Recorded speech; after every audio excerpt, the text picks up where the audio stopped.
यत्संकल्पात् तपति तपनो वाति वातः समिन्धे वह्निर्दधते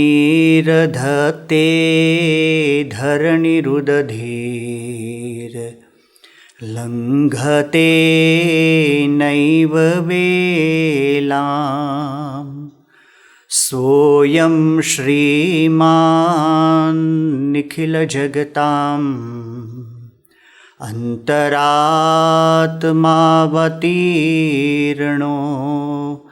धर्मं रक्षन् दिशतु कुशलम्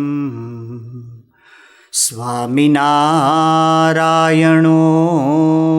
नः गुणातीतोऽक्षरं ब्रह्म भगवान् पुरुषोत्तमः जनो जानन्निदं सत्यं मुच्यते भवबन्धनात्। श्री स्वामीनारायण भगवान की जय। अक्षर पुरुषोत्तम महाराज की जय। गुणातीतानंद स्वामी महाराज की जय। श्री राधा गोविंद देव की जय। सियावर रामचंद्र भगवान की जय। भगत जी महाराज की जय। शास्त्री जी महाराज की जय। योगी जी महाराज की जय। प्रमुख स्वामी जी महाराज की जय। महंत स्वामी जी महाराज की जय।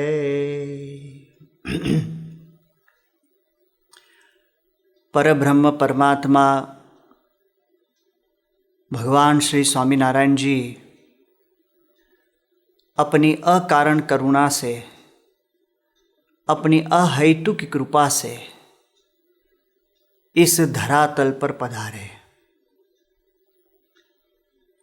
उनके प्रागट्य का एकमात्र उद्देश्य जो स्वयं भगवान स्वामीनारायण जी ने ही बताया है वो यह है कि अपने प्रेमी भक्तों के मनोरथों को पूर्ण करना, उनको लाड लड़ाना, और इसलिए अपना परम दिव्य अक्षरधाम चैतन्य मूर्ति पार्षदों और समग्र ऐश्वर्य को साथ में लेकर भगवान स्वामीनारायण जी इस लोक में मनुष्य तन धारण करके पधारे।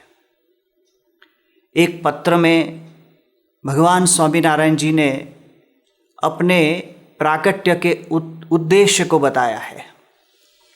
उसमें भगवान स्वामीनारायण जी कहते हैं कि मेरा ये अवतार जीवों के अनादि अज्ञान के नाश के वास्ते पुरुषोत्तम ऐसा मैं जो वह मनुष्य जैसा बना हूँ।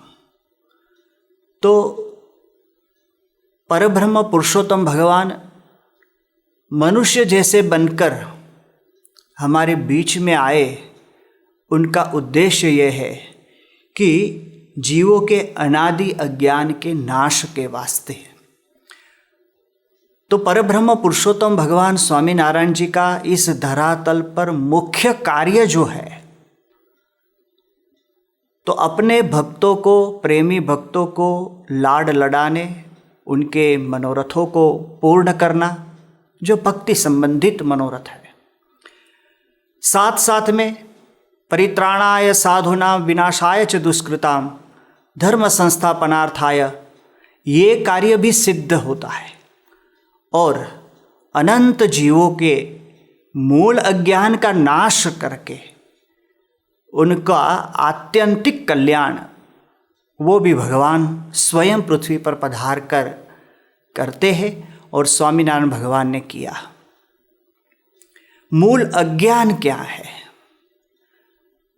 तो भगवान स्वामीनारायण जी समझाते हैं कि जब हम इस शरीर को अपना रूप मानते हैं, यही मूल अज्ञान है। ये देह को अपना स्वरूप मानते हैं, यही मूल अज्ञान है। देहाभिमान, और उस देहाभिमान के कारण अहंता और ममता के भाव जो प्रबल बने हुए हैं, वही मूल अज्ञान है।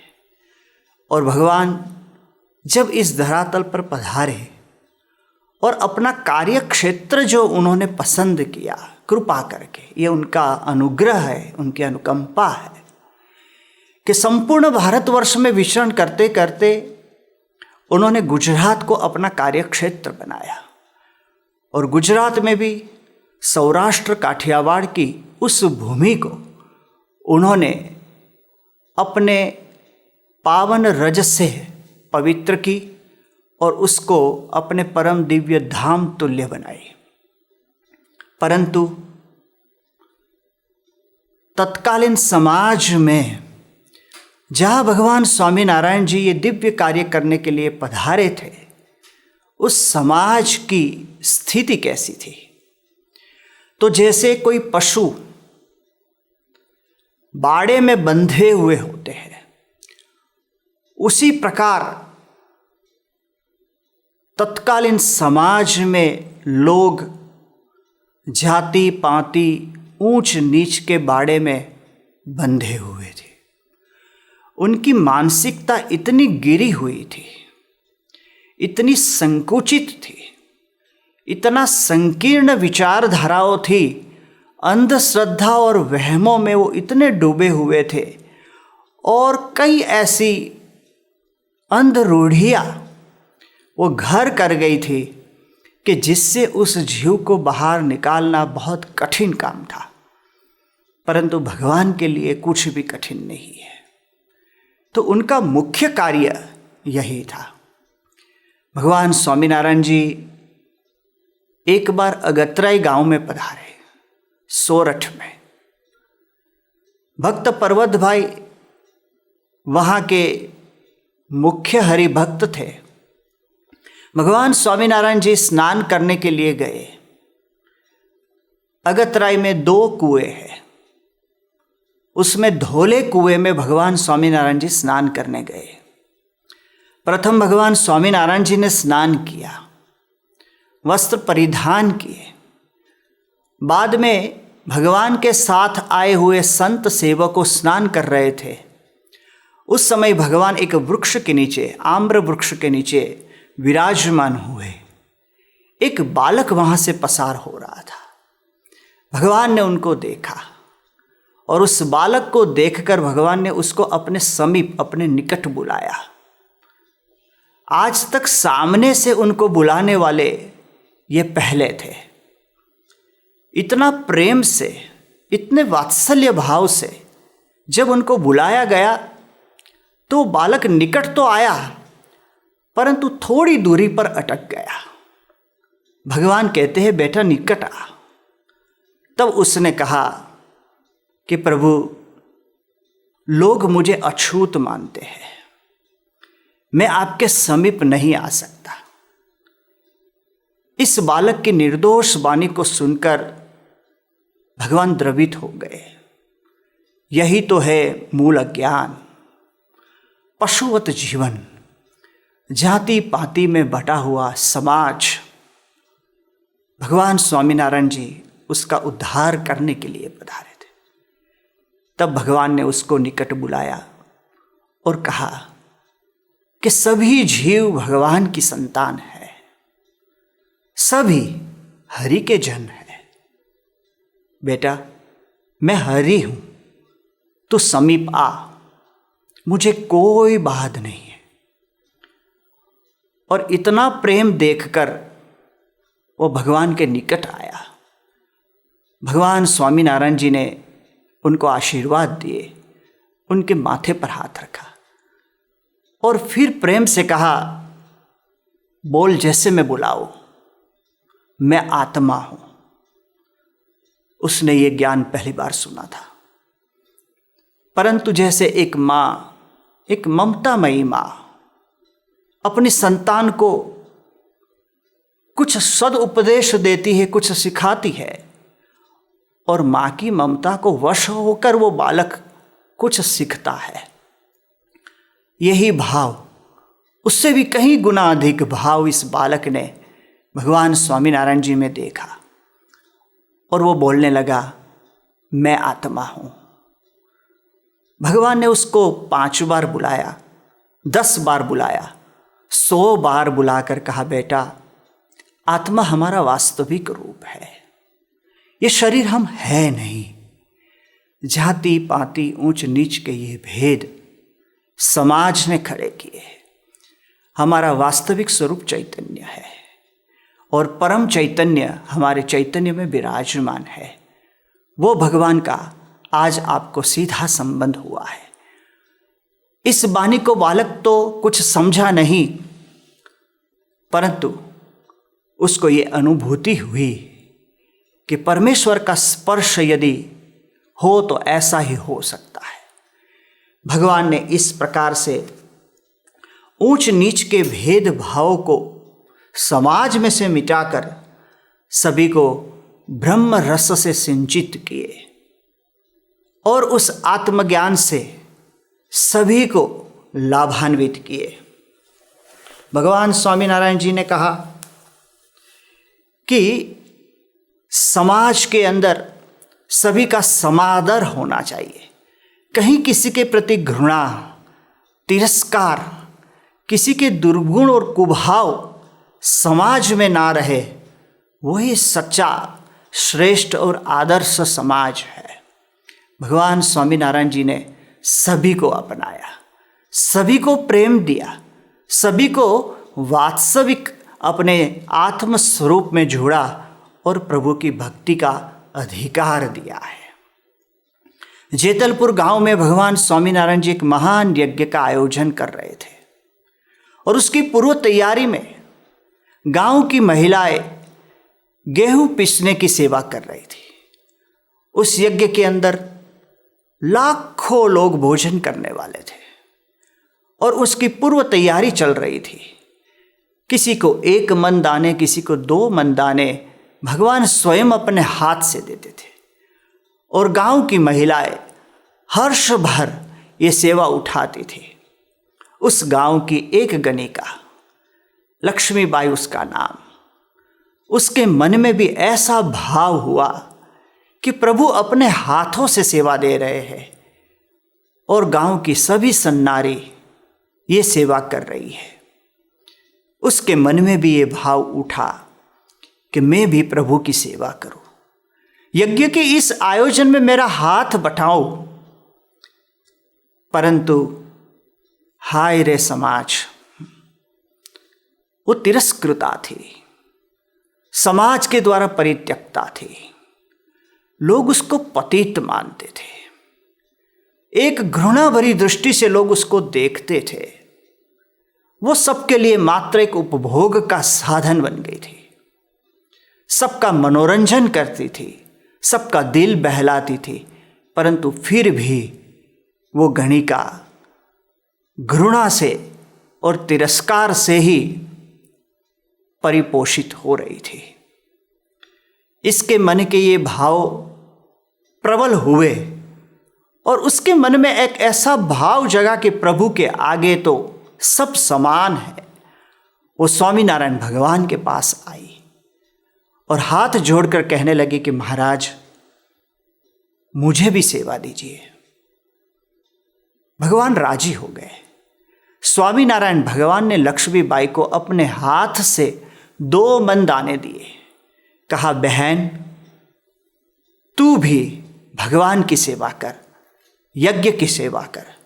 वैदिक यज्ञ का एक महान आयोजन है, उसमें तेरा भी हाथ बटे। वो तैयार हुई। उस समय कई लोगों ने नाक सिकोड़ा और मन के अंदर तिरस्कार के भाव थे, वो आंखों से प्रकट हो गए। भगवान स्वामीनारायण जी ने एक दृष्टि उनके सामने भी की। सभी लोग अंतर्मुख बने। भगवान कहने लगे, किसी के दोष प्रकट हुए हैं, किसी के प्रकट नहीं हुए हैं। बात इतनी ही है, भीतर से झांके अपने आप को टटोले। तो आप भी पाएंगे कि पतित कौन है। भगवान की सेवा का अधिकार सभी को है, जिसके मन में सच्चा भक्ति भाव है और जिसका अंतःकरण निष्कपट है, वो प्रभु सेवा का अधिकारी है। भगवान स्वामीनारायण जी ने उस लक्ष्मीबाई को भी अपनाया, उसकी सेवा स्वीकार की। यज्ञ समापन हो जाने के बाद भगवान उसके महल में पदार्पण करने के लिए भी पधारे। उस स्थान को भगवान ने पवित्र किया, उस पतित को पावन की। पतित पावन परब्रह्म पुरुषोत्तम भगवान स्वामीनारायण जी ने मुख्य धारा से जो तिरस्कृत हुई थी उसको प्रेम से अपना ली और समाज की मुख्य धारा में प्रस्थापित कर दी। यही है भगवान का मुख्य कर्तव्य। जिस प्रकार अहल्या का हुआ, जिस प्रकार कुब्जा का हुआ, उसी प्रकार जेतलपुर की गणिका का भी हुआ। भगवान ने उसका कल्याण किया। मानव चेतना मूलाधार में ही अटकी पड़ी हुई थी और भगवान ने समाज में ये भी देखा कि मूलाधार में अटकी हुई उस चेतना को ब्रह्मरंध्र तक उठाकर प्रत्यक्ष परमात्मा के योग से उसको समाधिस्थ करना, ये मेरा कर्तव्य है। इसलिए भगवान स्वामीनारायण जी ने ये अपना कार्य प्रारंभ किया। सगराम भाई करके लिमड़ी के निकट लिमली गांव का एक भक्त था। भक्त तो भगवान स्वामीनारायण जी के संत मुक्तानंद स्वामी जी के योग से वो बना, परंतु उससे पहले दलित समाज का वो व्यक्ति कुत्ते बेचकर अपना पेट भरता था, मांसाहार भी करता था, शराब आदि मदिरापान भी करता था। चोरी करना और गाली गलौज तो उसके साथ में सहज होता था।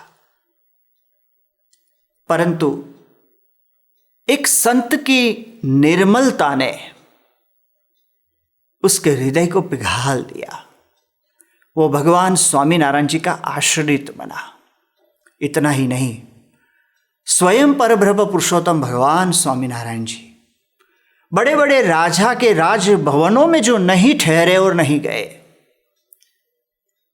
वो सगराम की झुग्गी में गए, उसकी टूटी पुरानी खाट पर बैठे। सगराम की पत्नी ने बनाए हुई रोटी और भाजी भगवान ने अपने हाथ में लिए और स्वयं उस भोजन को स्वीकार किया। सगराम धन्य हो गया, आनंदित हो गया, पुलकित हो गया। उनको लगा इस संसार में दलितों का उद्धार करने वाले स्वयं प्रभु साक्षात स्वामीनारायण जी आज मेरे लिए ही प्रकट हुए हैं। वो आनंद से विभोर हो उठा, वो नाच उठा। सत्संग के धर्म नियम मर्यादाओं को उसने स्वीकार कर लिया और वो सगराम भक्त बना। इतनी ऊंचाई पर पहुंचा, उसकी धर्म नियम की टेक और मर्यादा और पवित्रता, उसकी ख्याति वहां के राजा के राजभवन तक पहुंच गई थी और राजभवन का एक आदरणीय व्यक्ति सगराम बन गए। प्रमुख स्वामी जी महाराज ने गांधीनगर में अक्षरधाम का निर्माण किया है और दिल्ली में भी अक्षरधाम का निर्माण किया है। वहाँ ये भक्त सगराम के चरित्र का दर्शन लाखों लोग कर सके, इस प्रकार के वॉक थ्रू डायरामास वहाँ पर उन्होंने खूब सुंदर रूप से प्रस्तुत किए हैं। ये प्रदर्शनी खंड में हम सगराम के दर्शन कर सकते हैं। क्या उनका इस प्रकार से उत्थान आध्यात्मिक रूप से हुआ था। मूलाधार में पड़ी हुई चेतना को ब्रह्मरंध्र से उठाकर प्रत्यक्ष परमात्मा के साथ परम प्रीति से जोड़ देने का ये महान योग सगराम ने सिद्ध कर लिया था। इस प्रकार से भगवान स्वामीनारायण जी के इस कार्य को देखकर एक अंग्रेज लेखक हेनरी जॉर्ज ब्रिक्स वो अपने पुस्तक में लिखते हैं कि उन्होंने सत्ताधीशों और श्रीमंतों की सहाय बिना भी हजारों लोगों को गलत रास्ते से पुनः लौटाकर सत्य पथ पर स्थापित किए। उन्होंने मात्र सदाचरण का उत्तम उदाहरण प्रस्तुत कर सीधी समझ द्वारा लोगों को अनाचार से सदाचार की ओर प्रेरित किए। गुजरात इसलिए सहजानंद स्वामी का सदा ऋणी रहेगा। भगवान स्वामीनारायण जी ने जीवन परिवर्तन, धर्म परिवर्तन नहीं, जीवन परिवर्तन कराकर एक सचोट और सटीक उदाहरण समाज के सामने व्यक्ति का ही प्रस्तुत किया और ऐसी सीधी समझ से ही लोग प्रेरित होते थे। सांप्रत समय में भी भगवान स्वामीनारायण जी का ये कार्य और भगवान स्वामीनारायण जी की ये विभावना और भावनाओं का विकास आज भी दिखता है। अक्षर ब्रह्म गुणातीतानंद स्वामी जी से लेकर गुणातीत गुरु परंपरा के संतों के द्वारा ये कार्य का विश्व भर में विस्तार हुआ है। प्रमुख स्वामी जी महाराज ने तो उसको व्यापक बना दिया और महंत स्वामी जी महाराज आज भी उस कार्य का संपोषण कर रहे हैं, उसकी पुष्टि के लिए अथक परिश्रम कर रहे हैं। 19 नवंबर 2005 प्रमुख स्वामी जी महाराज दिल्ली में थे। अक्षरधाम का उद्घाटन हो चुका था और अक्षरधाम के उद्घाटन के बाद विश्व भर के मानधाताओं और महानुभावों स्वामी श्री को अभिनंदन देने के लिए बड़ी श्रृंखला में यहाँ पर उपस्थित होते थे। 19 नवंबर को राष्ट्रीय महानुभावों की एक लंबी श्रृंखला थी और उसमें तत्कालीन राष्ट्रपति डॉक्टर APJ अब्दुल कलाम साहब के निजी सलाहकार और भारतवर्ष के प्रसिद्ध वैज्ञानिक डॉक्टर YS राजन साहब भी पधारे थे। स्वामी जी उनको मिले, उनको आशीर्वाद दिए और जैसे ही YS राजन साहब विदा हुए तुरंत एक व्यक्ति स्वामी जी को मिलने के लिए आए। स्वामी जी उनको देखकर एकदम हर्ष पुलकित हो गए, उसका हाथ पकड़ लिया और स्वामी जी कहने लगे, हेमराज भाई आ गए। हेमराज भाई पुलकित हो गए। हेमराज भाई सगराम के कुटुंबी जन थे। जिस सगराम की भगवान स्वामीनारायण जी के समय की हमने चर्चा की, उसी सगराम के गांव के और ज्ञाति के ये दलित बंधु प्रमुख स्वामी जी महाराज के पास पहुंच गए थे। स्वामी जी बड़े प्रसन्न हो गए। फिर स्वामी जी कहने लगे, यहाँ हमने सगराम जी को रखे हैं, आपने दर्शन किए? बोले हाँ मैंने दर्शन किए। स्वामी जी ने कहा, दिल्ली में तुम्हारे ज्ञाति बंधु जितने भी रहते हैं वो सभी को ले आइएगा और सभी को अक्षरधाम के दर्शन कराइएगा। उन्होंने कहा, स्वामी जी मैं जरूर कराऊंगा। प्रमुख स्वामी जी महाराज के साथ में खड़ा था। स्वामी जी ने मुझे भी कहा कि जहाँ ये लोग रहते हैं दिल्ली में रघुवीर नगर में वो रहते हैं।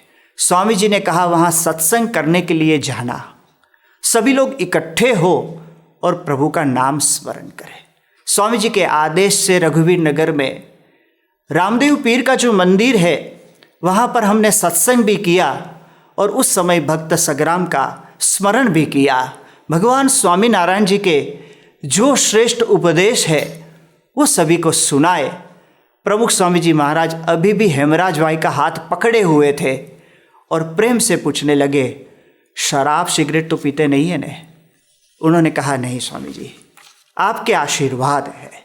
प्रमुख स्वामी जी महाराज का ये प्रेम, ये उनकी समता, एक ऊंचे वैज्ञानिक और राष्ट्रपति के निजी सलाहकार को मिलने के बाद अति हर्ष से वो एक दलित भाई को भी प्रेम से मिल सकते हैं। ये उनकी समता और ममता पंचमहाल, छोटा उदयपुर, साबरकांठा, सेलबास, डांग, धर्मपुर कि वनवासी और आदिवासी भाइयों वो सभी ने इसका अनुभव किया है। आत्मवत् सर्वभूतेषु, ये मंत्र को प्रमुख स्वामी जी महाराज ने अपने जीवन में चरितार्थ किया था। वो सभी को अपनाते थे। पंचमहल में मोटी बेच करके एक गांव में आदिवासी भाइयों को मिलने के लिए प्रमुख स्वामी जी महाराज रात को 1 बजे पहुंचे और उस समय कड़कड़ाती ठंड थी और 1 बजे सभा में प्रमुख स्वामी रात को उपस्थित हुए। श्रद्धापूर्वक वो भी स्वामी जी की प्रतीक्षा में बैठे हुए थे। उनको देखकर प्रमुख स्वामी जी महाराज भावार्द्र हो गए और स्वामी जी बोल उठे, आप सभी में मुझे भगवान के दर्शन होते हैं। एक बार वनवासी आदिवासी की सभा में प्रमुख स्वामी जी महाराज कहने लगे, आदि से आदि भगवान है और आप सभी का भगवान के निकट, भगवान के समीप निवास है, इसलिए आप आदिवासी है। क्योंकि सबसे आदि पुरातन परमात्मा है, वो भगवान का आप सब में वास है। इस प्रकार से आदिवासी को एक आध्यात्मिक रूप में प्रमुख स्वामी महाराज ने परिभाषित किया।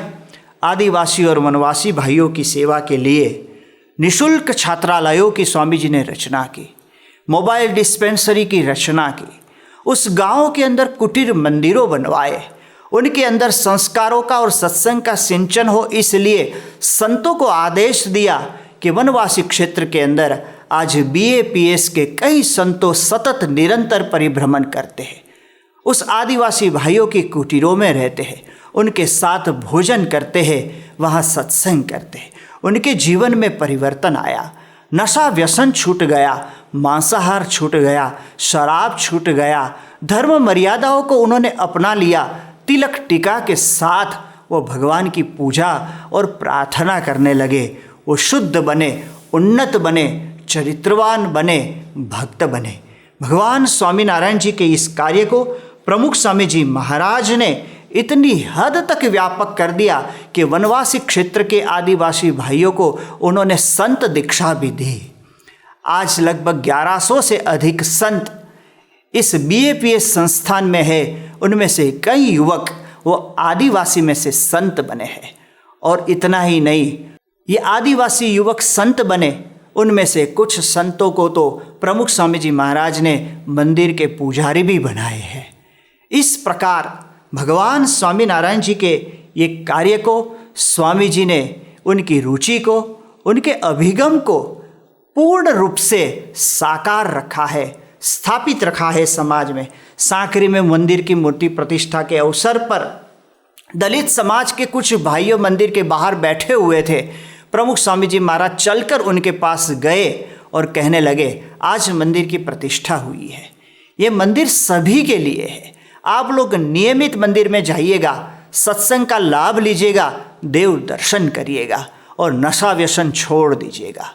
इस प्रकार से जितने भी BAPS के मंदिरों हैं उसमें सभी लोग जाति पाति ऊंच नीच के भेदभाव को छोड़कर समान रूप से भक्ति कर सकते हैं, दर्शन कर सकते हैं, कथा श्रवण कर सकते हैं। ऐसा एक सुंदर आयोजन जो भगवान स्वामीनारायण जी ने प्रस्थापित किया था, आज प्रमुख स्वामी जी महाराज और महंत स्वामी जी महाराज भी यही कार्य कर रहे हैं। महंत स्वामी जी महाराज ने सत्संग दीक्षा ग्रंथ की रचना की और इस ग्रंथ के 16वें श्लोक में भगवान स्वामीनारायण जी के अभिप्राय को लिखते हुए महंत स्वामी जी महाराज कहते हैं, लिखते हैं, जात्या नैव महान कोपि नैव न्यूनस्तथा यतः जात्या क्लेशो न कर्तव्यः सुखम सत्संगम आचरेत। जाति पाति के आधार से कोई क्लेश न करे और सुखपूर्वक सत्संग करे। जाति से कोई महान नहीं है और कोई न्यून भी नहीं है। हेनरी जॉर्ज ब्रिक्स वो आगे कहते हैं, उनके ग्रंथ में लिखते हैं कि भगवान स्वामीनारायण के शिष्य वृंद में प्रतिभा संपन्न, प्रतिष्ठित, समृद्ध, गरीब, अनपढ़ और पिछड़े लोग भी थे, जो अपने उपदेशक गुरु के लिए प्राण न्योछावर कर दे ऐसे थे। कल्पना भी नहीं कर सके उतनी हद तक उनके शिष्यों स्वामी सहजानंद जी को चाहते थे। ऐसा प्रेम भगवान ने दिया तो सभी भगवान को अपना प्रिय इष्ट देव मानकर उनकी प्रीतिपूर्वक भक्ति करते थे। भारत के प्रसिद्ध इतिहासकार श्री के दत्ता अपने भारतीय इतिहास की समालोचना करता ग्रंथ जो है कॉम्प्रिहेंसिव हिस्ट्री ऑफ इंडिया में लिखते हैं कि स्वामीनारायण संप्रदाय ने सामाजिक सुधार के क्षेत्र में अद्भुत कार्य किया है। वर्ण भेद न मानकर निम्न वर्ण के लोगों के प्रति सहानुभूति तथा ममतामय व्यवहार किया, जो आज तक जिस अधिकारों से उन्हें वंचित रखा गया था वह अधिकार उन्हें दिए। कारीगर, मजदूर और दलित समाज के लोग इस संप्रदाय से जुड़े थे। सहजानंद जी के प्रभाव से उनकी शराब पीने की, जुआ खेलने की, मांसाहार की, धूम्रपान की आदतें छूट गई। उनका जीवन नैतिक मूल्यों से उन्नत हुआ। सादगीपूर्ण जीवन जीकर, कामनाओं को संयमित कर पवित्र और प्रभुमय जीवन जीने का उपदेश भगवान स्वामीनारायण जी ने उनको दिया। सहजानंद जी के प्रभाव से कई गुनाखोर चोरी, डकैती, बगावत छोड़कर देश के अच्छे नागरिक बने। देश के अच्छे नागरिक बनाने का वास्तविक कार्य धर्म का है और धर्म ही देश के अच्छे नागरिकों की भेंट देता है। भगवान स्वामीनारायण जी के समय में तत्कालीन समाज में चोरी डकैती करने वाले कईयों को भगवान स्वामीनारायण जी ने सुधार दिए थे, अपना लिए थे, उनको भक्त में बदल दिए थे। उसमें से प्रसिद्ध नाम है वरताल गांव के जोबन पगी का। जोबन मतलब वरताल का बाघ कहलाता था। कलकत्ता तक उसका तीर चलता था, उसका नाम कोई लेता नहीं था। जब वो बाहर निकलता था तो पानी भरने आई हुई स्त्रियां भाग जाती थी, सब अपने घर बंद कर देते थे, दुकानें बंद हो जाती थी, रोते हुए बच्चे चुप रह जाते थे। ऐसा जोबन पगी था, लुटेरा, उसमें माहिर था, इतनी हद तक कि सयाजीराव गायकवाड़ ने एक बार जोबन स्वामीनारायण भगवान का भक्त बन गया, बाद में उसको पूछा कि तेरे पास क्या करामत है कि जो तू चाहे वो वस्तु को प्राप्त कर सकता है। तब सगराम ने कहा कि ये कला तो मैं अब भूल गया हूँ। भगवान स्वामीनारायण जी ने मेरे हाथ में तलवार और धनुष छुड़वा कर ये माला दी है। तब सयाजीराव ने कहा तू भक्त बना है, लेकिन तेरी कौशल्य कला जो चोरी की थी वो हमें मात्र एक कला को दिखाने के कारण दिखा।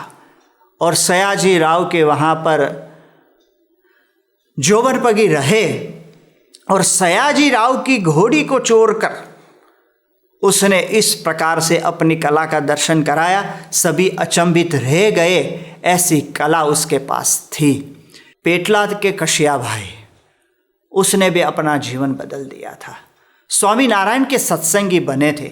एक बार ये जोबन पगी पेटलाद के कशिया भाई को मिलने के लिए गए, सारी दुकानें बंद हो गए। बोले जोबन आया, जोबन आया, जोबन आया।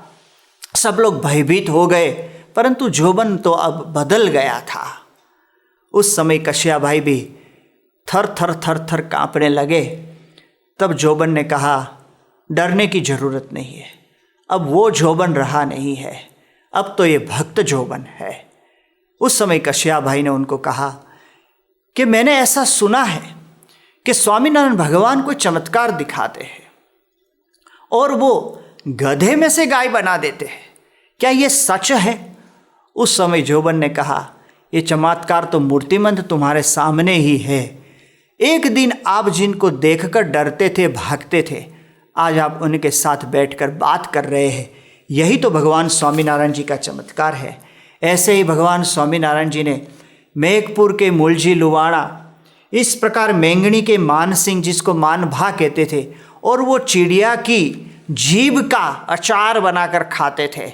अब इतना पाप करने वाले को भी भगवान स्वामीनारायण जी ने भक्त बना दिए और सौराष्ट्र का प्रसिद्ध बागी, बगावत करने वाला जोगीदास खुमाण, उसको भी भगवान स्वामीनारायण जी के सत्संग से और खास करके दादा खाचर जो भगवान स्वामीनारायण जी के अनन्य भक्त थे, उनके प्रभाव से जोगीदास के अंदर परिवर्तन आया था और समाज की मुख्य धारा में वो पुनः स्थापित हुआ था। ये भगवान स्वामीनारायण जी का प्रभाव समाज पर था। गांधी जी कहते थे भगवान स्वामीनारायण जी के लिए, जो कार्य एक भगवान स्वामीनारायण जी ने किया वह राजदंड नहीं कर सका और कभी नहीं कर सकेगा। और सरदार पटेल कहते थे भगवान स्वामीनारायण जी के लिए कि स्वामी सहजानंद जी और स्वामीनारायण धर्म के साधुओं के पवित्र जीवन से गुजरात में संस्कार की सौरभ प्रसरित हुई। कई सामान्य और अनगढ़ मनुष्य को पशुवत जीवन से ऊपर उठाकर उन्हें संस्कारी बनाने में इस धर्म का योगदान महत्वपूर्ण है। अब गांधी जी और सरदार पटेल ने जो अनुभव किया था वो वास्तविक था, वो सत्य था। भगवान स्वामीनारायण जी के 3000 से अधिक संत परमहंस थे और उनमें से एक ही रात में मात्र अपनी 25 वर्ष की आयु में भगवान स्वामीनारायण जी ने 500 परमहंस बनाए थे, जो संत में से परमहंस दीक्षा से दीक्षित हुए थे। ऐसे परमहंस जो तप, त्याग और तितिक्षा में शूरापुरे थे। ऐसे संत जो ज्ञान विज्ञान के ज्ञाता थे, कई तो शतावधानी थे, कवि थे, साहित्यकारों थे, खगोल भूगोल के ज्ञाताओं थे, वेदों के विशारद थे, संगीत, शिल्प, कला आदि के कलाओं के वो निधि समान थे। वो सभी एक सहजानंद चरण के उपासक बनकर भगवान स्वामीनारायण जी के चरणों में इस प्रकार से भक्ति सेवा मग्न भगवान के आदेश अनुसार जीवन जीते हुए समाज की महान सेवा कर रहे थे। भगवान स्वामीनारायण जी एक बार कहने लगे, जैसे ये आत्मानंद स्वामी जी है जो वचन की मूर्ति समान है, ऐसे कोई तपस्वी हो, ऐसे कोई त्यागी हो तो बोलो। तब भगवान के सामने हाथ जोड़कर बारी बारी सभी परमहंस बोलने लगे कि महाराज आप कहो ऐसा हम करें, आप कहो तो हम पलके भी न झपकाए और इस प्रकार से ध्यान करें, आप कहो तो विवस्त्र रहकर हम हिमालय में रहे, आप कहो तो भूखे रहे, अन्न का एक दाना भी ना खाए, आप कहो तो इस प्रकार से हम पानी में बैठे रहे, आप जैसे कहो ऐसा करने के लिए हम तैयार हैं।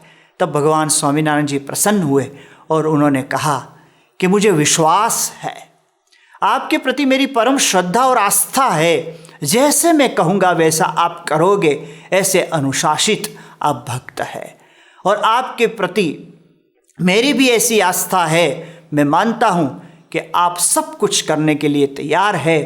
परंतु भगवान स्वामीनारायण जी ने कहा, एक बात मैं ये कहना चाहता हूँ कि शरीर में नहीं हूँ, मैं इस शरीर से भिन्न आत्मा हूँ। बस ये बात का नित्य चिंतन रखकर आत्म भाव में अखंड रहकर परमात्मा के स्वरूप में आपकी वृत्ति को जोड़कर समाज की सेवा में लगो। भगवान स्वामीनारायण जी ने कहा, आत्मज्ञान मस्त होकर बैठे रहने के लिए नहीं है, परंतु आत्मज्ञान की नींव पर खड़े रहकर परमात्मा की प्रसन्नता के लिए समाज की सेवा करनी वो हमारा कर्तव्य है। उन्होंने ये महान त्यागी परमहंसों को भगवत सेवा के साथ साथ समाज की सेवा में भी जोड़ दिए। समाज के उत्थान के लिए, समाज को निर्व्यसनी और निर्मादक बनाने के लिए ये परमहंसों ने खूब पुरुषार्थ किया है। समाज में सदाचार की स्थापना करने के लिए वो गांव गांव घूमे, घर घर गए, भिक्षान पर निर्वाह करते थे, जोली मांगते थे और भिक्षा मांगकर अपना एक समय भोजन कर लेते थे। परंतु उपदेश वचनों सुनाकर, कथा कीर्तन और सत्संग सुनाकर सभी को प्रभु में जोड़ते थे, उनकी समस्याओं का निराकरण करते थे। ऐसे संत ने एक सदाचारी समाज की स्थापना की। इतना ही नहीं, समाज में जब जब आपदा आई, संवत 1869 में गुजरात में भीषण सूखा पड़ा और दुर्भिक्ष के उस महाकाल में भगवान स्वामीनारायण जी के परमहंस सदाव्रत चलाते थे, सदाव्रत की संपूर्ण सेवा करते थे। अन्न को मांग कर ले आना, उसके बाद में उस संचित अन्न से रसोई बनानी, परोसना, सबको भोजन कराना, सबके जूठे बर्तन साफ करना, ये महान त्यागियों इस प्रकार की सेवा करते थे। भगवान स्वामीनारायण जी के आदेश से गांव गांव विचरण करते थे। इतना ही नहीं, बावड़ी, कुआं और तालाब खुदवाने की सेवा भगवान स्वामीनारायण जी ऐसे संत भक्तों को देते थे और वो समाज के कार्य में ये भी सेवा। कई गांवों में भगवान स्वामीनारायण जी के द्वारा ये बावड़ी, तालाब और कुएं खुदवाने का काम हुआ है ताकि जल संचय हो सके और दुर्भिक्ष से लोग बच सके। आज भी उनमें से कई स्थान भगवान स्वामीनारायण जी का समाज सेवा का इस महान स्मरण कराते हुए खड़े हैं उनके दिव्य स्मारक के रूप में। तो इस प्रकार से भगवान स्वामीनारायण जी ने समाज की सेवा की है। कई सामाजिक महानुभावों, कई राष्ट्रीय महानुभावों की ऐसी मान्यता रही थी कि समाज रचना को बदले बिना व्यक्ति को बदल नहीं सकते हैं। उनका आग्रह ये था कि समाज रचना को बदले, बाद में ही व्यक्ति बदलेगी। परंतु प्रसिद्ध साहित्यकार और समीक्षक श्री यशवंत शुक्ल लिखते हैं कि भगवान स्वामीनारायण जी ने अपनी योजक बुद्धि, प्रभावक शक्ति, अपना शील, तप और चारित्र एवं अपनी निर्मलता, इन सब का ऐसा सुंदर प्रभाव डाला कि थोड़े ही समय में लाखों अनुयायी हो गए, लाखों लोग बदल गए। समाज रचना को बदले बगैर व्यक्ति को परिवर्तित करके समाज रचना को बदलाने का एक अभिगम भगवान स्वामीनारायण जी ने दिया। गुजरात के प्रसिद्ध साक्षर किशोरलाल मशरूवाला जी लिखते हैं अपने ग्रंथ में कि जिस समय धर्म एवं धर्माचार्य स्त्री को अपमानित कर निंदा करते थे, ऐसे काल में इस संप्रदाय ने स्त्री की गरिमा बढ़ाने वाला और उसे पुरुष के समकक्ष स्वतंत्रता देने वाला उपदेश प्रदान किया। निर्दम्ब, निष्कपट और निर्दोष जीवन शैली वाले स्त्री पुरुषों से इस संप्रदाय ने देश को आबाद किया। ये बिल्कुल सच लिखा है किशोरलाल मशरूवाला जी ने कि भगवान स्वामीनारायण जी ने स्त्री का दर्जा समाज में, उसकी गरिमा खूब बढ़ाई, उसको ऊपर उठाई। सबसे प्रथम तो उन्होंने सती प्रथा बंद कराई। राजा राम मोहन राय ने ब्रह्मो समाज की स्थापना बंगाल में की, उससे पहले गुजरात में सती प्रथा का विरोध भगवान स्वामीनारायण जी ने किया। परंतु उनका विरोध कोई विवादास्पद नहीं था, वो समाज के अंदर रचनात्मक कार्य करते थे, भक्त समुदाय के अंदर प्रेम से प्रवेश करते थे और अपने उपदेशों से उनको सत्य से वाकिफ करते थे। और इस प्रकार से भगवान स्वामीनारायण जी के मार्गदर्शन से सती प्रथा बंद हुई। भगवान स्वामीनारायण जी कहते हैं कि विधवा को भी जीने का अधिकार है, वो प्रभु भजन कर सकती है, वो जी सकती है, आत्म संयम को प्राप्त करके परमेश्वर को अपना पति मानकर वो जीवन व्यतीत करे। इस प्रकार की व्यवस्था भी संप्रदाय के अंदर भगवान स्वामीनारायण जी ने करवाई थी। उस समय एक कुप्रथा प्रचलित थी और वो थी कि छोटी बालिका को दूध पीती कर देना, क्योंकि तत्कालीन समाज के अंदर दहेज प्रथा वो बहुत व्यापक बनी हुई थी। इसलिए जब बालिका का, बच्ची का जन्म होता था तो एक धर्म की ढाल के नीचे, धर्म की आड़ के नीचे उसको उबलते हुए दूध में डुबोकर मार देने की एक अंध कुप्रथा समाज में प्रचलित हुई थी। भगवान स्वामीनारायण जी ने उसको भी बंद कराई। कहा ये हिंसा है, भले आप किसी भी प्रकार से उसको धर्म का मुखौटा पहनाए, परंतु वास्तविक की हत्या है। इस प्रकार से बच्ची को दूध पीती करने की कुप्रथा भी भगवान स्वामीनारायण जी ने बंद कराई। भगवान स्वामीनारायण जी ने सत्संगी आश्रित भक्तों के लिए एक आदेश पत्र प्रसारित किया था और उसमें लिखा था कि आश्रित भक्त कन्या के पिता से दहेज न ले। कन्या के रिश्तेदार यदि स्वैच्छिक रूप से गाय, भैंस अथवा नगद आभूषण कुछ भी कन्या को दे तो उसकी मालिकी कन्या की ही रहे। सत्संग समाज में भगवान स्वामीनारायण जी का ये आदेश पत्र प्रसारित हुआ और सभी सत्संगियों ने आदेश का पालन किया। भगवान स्वामीनारायण जी ने इस प्रकार से स्त्रियों के उत्थान के लिए बहुत महान कार्य किया। हलियाद गांव के रुकमाई माई के लिए उनके भाई जसवंत पटेल को भगवान स्वामीनारायण जी ने कहा था कि रुकमाई माई को एक भैंस और चरखा दीजिएगा ताकि दुर्बल दिनों में आत्मनिर्भर रहकर वो गुजारा कर सके। स्त्री समाज में आत्मनिर्भर बनी रहे, अपना गुजारा स्वयं कर सके, इस प्रकार की योजनाओं भी समाज को, तत्कालीन समाज को भगवान स्वामीनारायण जी ने दी थी। भगवान स्वामीनारायण जी ने स्त्री शिक्षण को प्रोत्साहन दिया था। स्वामीनारायण के मंदिरों स्त्री शिक्षा अभियान के केंद्र बन चुके थे और जब महाराजा सयाजी राव ने जब कन्या पाठशालाओं का प्रारंभ करवाया तब शिक्षिका बहनें उन्हें स्वामीनारायण संप्रदाय के अनुयायी वर्ग से प्राप्त हुई थी। ये स्वामीनारायण भगवान का एक बहुत महान उपकार गुजरात की महिलाओं पर था, भारतीय समाज पर था। महिलाओं के लिए स्वयं स्त्री ही कथाकार और उपदेष्टा बने, ऐसा प्रबंध भगवान स्वामीनारायण जी ने कराया था। इसलिए स्वामीनारायण संप्रदाय के नारी भक्तों की भक्ति, धर्म, वैराग्य और ज्ञान युक्त आध्यात्मिक समझ वो बड़ी ऊंची थी। अपने पति को छोड़कर अन्य पुरुष को वह भाई और बाप तुल्य ही मानती थी। लाडूबा और जीवूबा राजपुत्री होने के उपरांत भी सूर्य समान पवित्र रहते थे। रस मात्र का परित्याग करके त्याग तप की अधिक रुचि रखकर वो भजन, सेवा और सत्संग करती थी।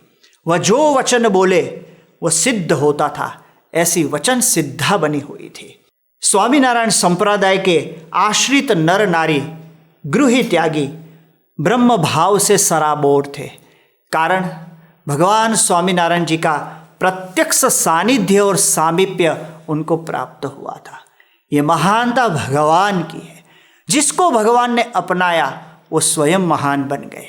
भगवान स्वामीनारायण जी उन्होंने एक लक्ष्य बांध कर दिया था और उस पारलौकिक लक्ष्य को सिद्ध करने के लिए ही सभी लोग आध्यात्मिक रूप से साधना करते थे।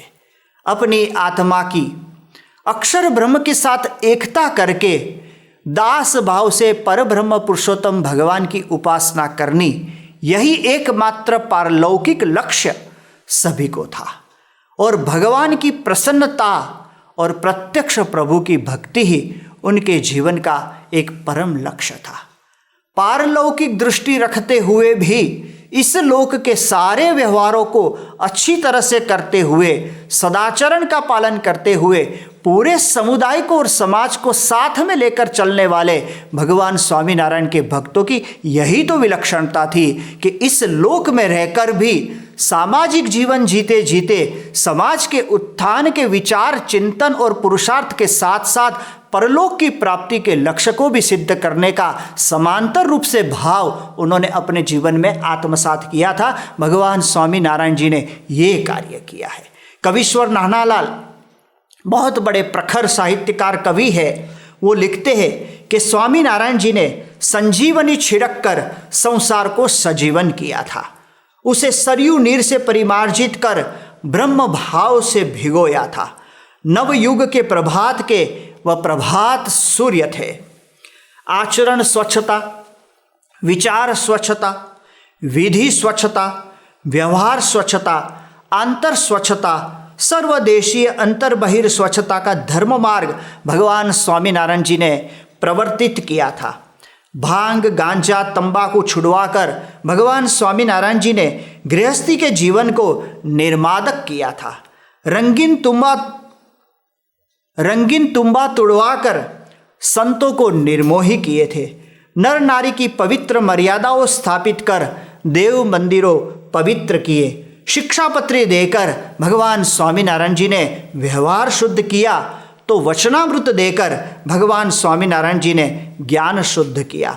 भव्य मंदिरों, अहिंसात्मक यज्ञों, विशुद्ध पूजा विधान, झूला, वसंत पंचमी, जन्माष्टमी, झल झुलनी, रामनवमी आदि उत्सवों के आयोजनों से उन्होंने जनता को उमंग से भर दी। भाव झूले में प्रजा को झुलाकर उत्साह से सिंचित कर दिया और परब्रह्म भगवान स्वामीनारायण जी का अति अति महान कार्य, उनका उपकार, उनकी अनुकंपा, महती कृपा जीवों पर यही रही कि उन्होंने अपने साक्षात अक्षर ब्रह्म धाम, अक्षर ब्रह्म गुणातीतानंद स्वामी जी के द्वारा इस धरती पर सदैव प्रकट रहने का वरदान दिया और गुणातीत गुरु परंपरा के द्वारा आज सांप्रत काल में भी स्वयं परब्रह्म पुरुषोत्तम भगवान स्वामीनारायण जी इस धरातल पर प्रकट है। ये उनके आशीर्वाद है ताकि उनका ये कार्य निरंतर चलता रहे और मोक्ष पथ पर अनेक जीवों कल्याण के पथ पर अग्रसर बनते रहे। इसी प्रकार से ब्रह्मस्वरूप भगत जी महाराज, ब्रह्मस्वरूप शास्त्री जी महाराज, ब्रह्मस्वरूप योगी जी महाराज, ब्रह्मस्वरूप प्रमुख स्वामी जी महाराज और सांप्रत काल में प्रगट ब्रह्मस्वरूप महान स्वामी जी महाराज के द्वारा स्वयं भगवान स्वामीनारायण इस धरती पर अपना दिव्य कार्य आज भी कर रहे हैं। हम सभी का सौभाग्य है कि हमें साक्षात भगवान स्वामीनारायण जी के दर्शन आज इस संत के स्वरूप में हो रहे हैं। उनका सदैव प्रागट्य पृथ्वी पर रहेगा और हम भी आज भगवान स्वामीनारायण जी को प्रार्थना करें कि वो हमारे पर ऐसी अनुकंपा और कृपा करे, ऐसा दिव्य और भव्य संप्रदाय, इतना ऊंचा अक्षर पुरुषोत्तम का दिव्य ज्ञान और ऐसी श्रेष्ठ उपासना और प्रत्यक्ष गुरु का सानिध्य हमें देकर उन्होंने हमें खूब खूब लाभान्वित किए हैं। भगवान स्वामीनारायण जी के चरणों में कोटि कोटि वंदन। श्री स्वामीनारायण भगवान की जय। अगर आपको आज के कथा श्रवण से थोड़ी भी शांति और प्रेरणा मिली है तो कल्पना करें ऐसी कथा को नियमित रूप से सुनना कितना लाभप्रद होगा। तो इस वीडियो को लाइक करें, अपने जैसे अन्य भक्तों के साथ साझा करें और ऐसी ही प्रेरक कथा को नियमित रूप से सुनने के लिए चैनल को सब्सक्राइब करें। जय स्वामीनारायण।